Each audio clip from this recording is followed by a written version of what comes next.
بن ایشک دانه شاش بونه بلاف بونه مینا مین بشوان و مسیح دبه پیلا هندکن پیلا کینه یه مروفت مسیح باش ناز دکن لی او مزگنیا مسیح بلاف ناکن او تمیش خارا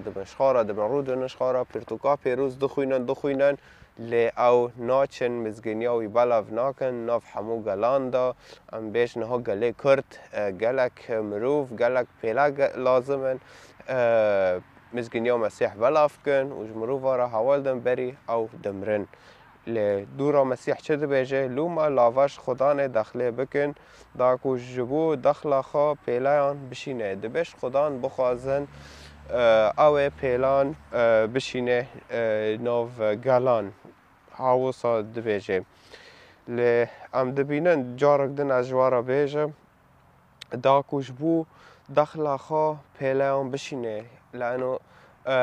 اف دخلاویه یعنی اف ملته هندای خدان او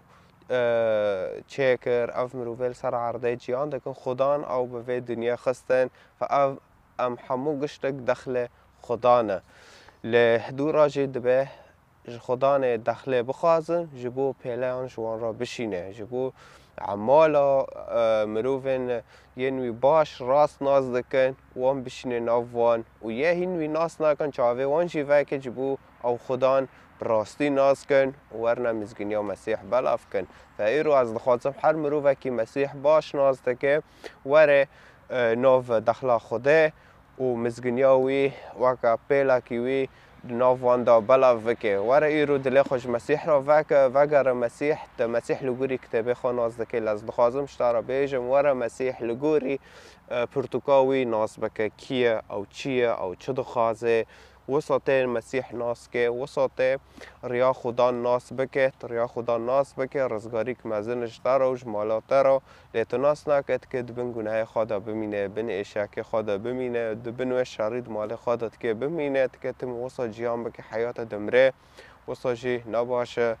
اره فاز دخوازم ایرو دواره انجیل بخوینه اگر تو انجیل دخوازه بخوینه رقم 2 شماره 11 که لسر خاص یانچه بن تعلیق و کدر دخوازه از پرتوکا پیروز شتارا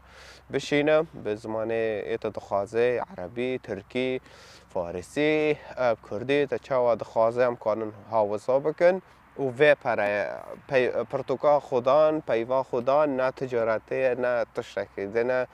امشتارا هدیه بشینن گفت بشینن وسط کانش خارا بخوینه و هینا پیوا خدان دا فیر ببین اره زور سپاشتارا تحیانه ها تماشا کرن